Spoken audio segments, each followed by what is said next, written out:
Hello and welcome. I hope you're safe and well. In today's exciting episode, I do a mock-up of a new jacket. It's Burda 6120.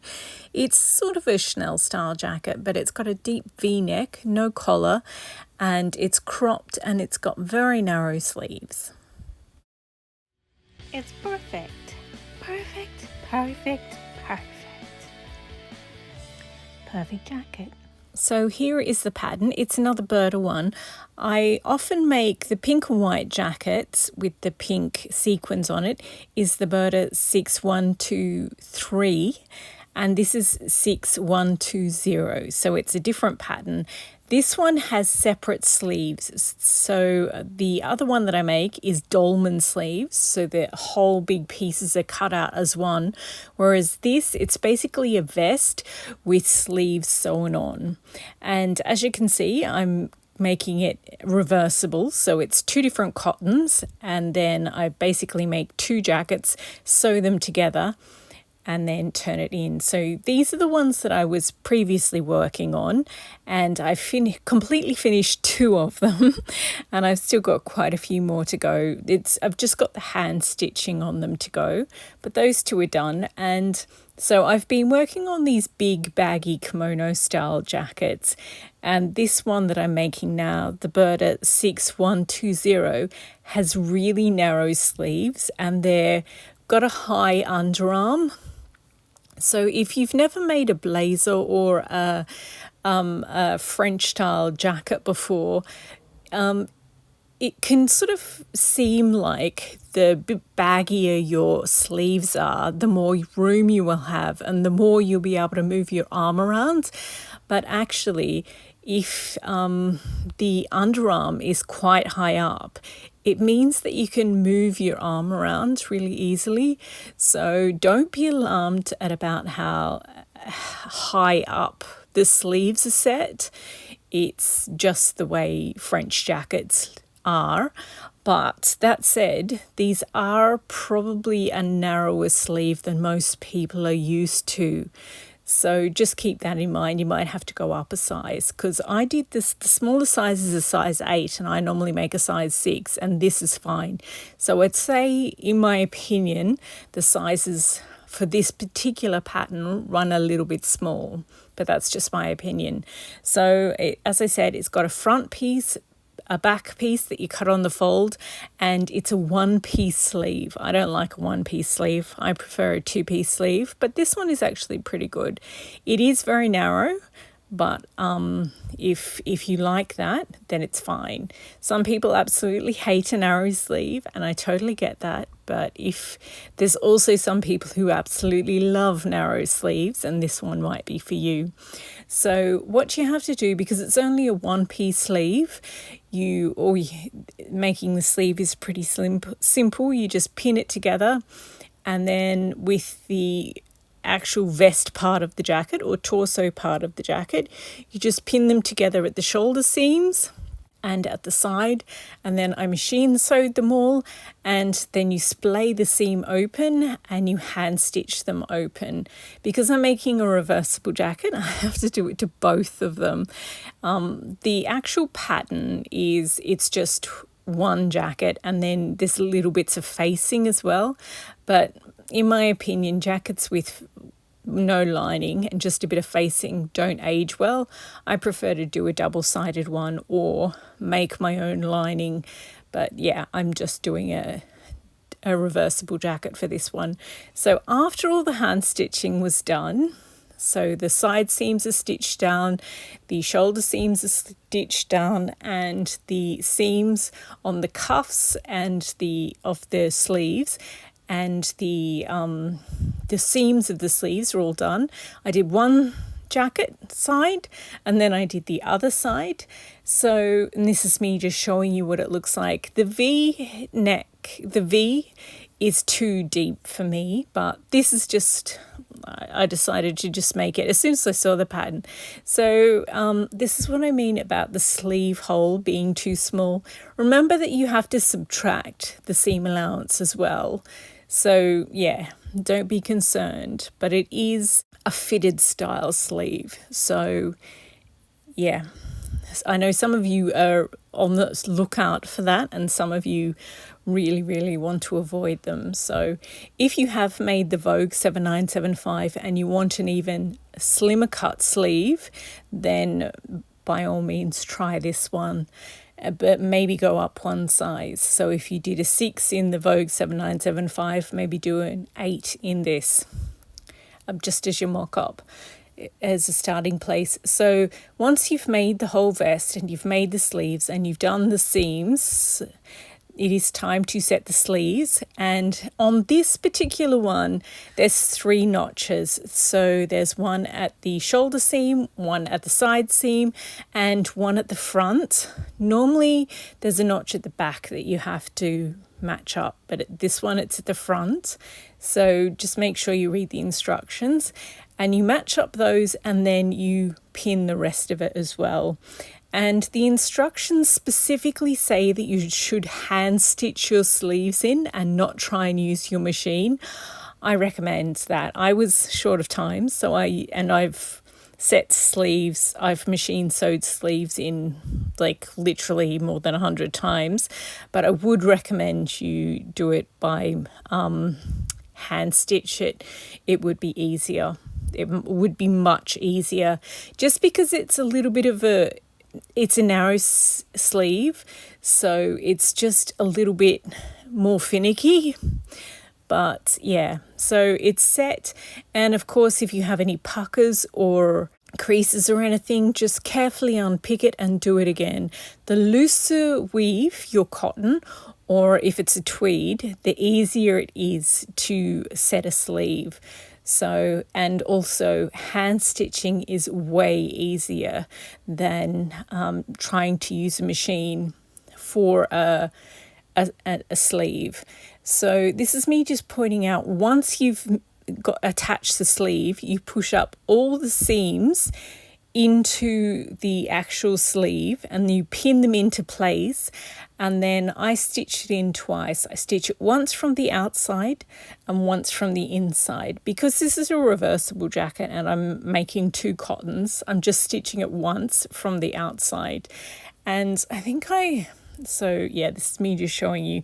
So this is, the pins are holding the 2 bits of seam allowance up in the sleeve, and of course I clipped the underarm so that it sits nicely, and then I just go around and stitch them all into place, and that just makes the sleeve nice and round. So here we go, they're all stitched. So that's the first jacket done, because it's 2 jackets, because it's reversible, it's basically 2 jackets sewn together. It's for a 1-piece sleeve. This is a pretty good, it looks quite nice for a 1-piece sleeve. So yeah, there's so much hand stitching. I always forget how much hand stitching there is when you do things the proper way. You can, top stitch with your machine, but I don't like that. So this one's done and I'll leave it on the mannequin, and now I will do the other one. And I think with this one I actually show you the stitches that I did. So this is me. You just you don't need that many stitches. It's basically just holding it in place. When you're doing tweed, obviously you need to do more stitches, but because this is just cotton, yeah. And I used sort of a really dark grey black one for the cotton when I was doing this one, and a khaki coloured on the pink and khaki fabric. I really like that. I've got enough of that pink and khaki fabric to make a dress as well. So I might make a vintage dress and wear it with this jacket. Anyway, so now that I've finished both of the jackets, it is time to bag line them or stitch them together and then pull them all out through one sleeve. But I've got to sew them together first. So I pin them together, right sides together, and you make sure that the sleeves don't go anywhere near the edges. So just fold them up carefully into the middle and then pin the 2 edges together all the way round. And then just make sure it's really nice and neat. and just get the seams together for the shoulders and the seams together at the hem. And then once it's together, machine sew it, and then I think I show you. So yeah, and one thing I did here, I was really lazy. I just went right around, but because there's a V on the front, you really need to do the left front from the bottom up, and then the right front from the bottom up, because I did one from the bottom and one from the top. So the V finishes at a different point, slightly different point on either side. But I didn't figure that out until I'd pulled it right through. So once you sew it, then you clip the corners, then you have to pull the entire jacket carefully through one sleeve. It takes forever. And once you've done it, you end up with 4 sleeves. So then you just tuck 2 of the sleeves back into the sleeve. And then you have to either pin the edges out or iron them out, and then do the top stitching. You could either machine sew the top stitching, or like I just do a hand stitching. So that's why all those pins are there. So here we go. I still haven't done the cuffs, but you get a pretty good idea of what the jacket looks like. I think this side would look so vintage if I added some patch pockets, but I'm not going to. I might put pockets on the dress actually. So I've got about 3 and a bit yards of this fabric, fashion width, so quite wide, enough to make a vintage dress. And I just think it will look so pretty with the 2 of them matching. And yeah, so here it is. As I said, it's built as so you can either make it as a vest, or you can make it as a cardigan style jacket with very narrow sleeves. And I think it's exactly what it says it is. So this is the pink one I was telling you about at the start. This is Burda 6123, and it's dolman sleeves. So you cut out a big front left, including the sleeve, big front right, including the sleeve, and then a massive awkwardly shaped back bit, which is the whole thing plus the 2 back halves of the sleeve. And then on the right here, the magenta Chanel with the fringe, that is Vogue 7975. So it's a much more tailored, fitted jacket, but and this middle one is more like a cardigan, but it's got very narrow sleeves. So some of you have been asking for this particular style. It's the patterns packet says that it's easy or very easy. I wouldn't go so far as to say it's very easy. I think you do need to know how to set sleeves, and a lot of people find that difficult. If you are setting the sleeves, make sure you pin the top, the shoulder one, and then pin the side or the under sleeve, right in the middle of the under sleeve. Then work your way out from the under sleeve right round the front to the shoulder. Carefully do the whole front half, then do the whole of the back half of the sleeve from the base right up to the shoulder. And there's a little bit more ease, so it will seem like there's too much fabric in the back half. If you've seen Regency Spencers or Regency jackets, they have a bunched up bit at the back of each sleeve that allows for ease of movement. It's kind of got the same thing going on here, and you won't be able to see it if you mess it up, but they do tell you in the instructions to hand stitch your sleeves in, which means that it's much easier to not get any creases or puffs. So yeah, just use a more loosely woven cotton if you're going to make it out of cotton, or use a more loosely woven wool if you're going to make it out of wool. And that way it'll be easier to set the sleeve.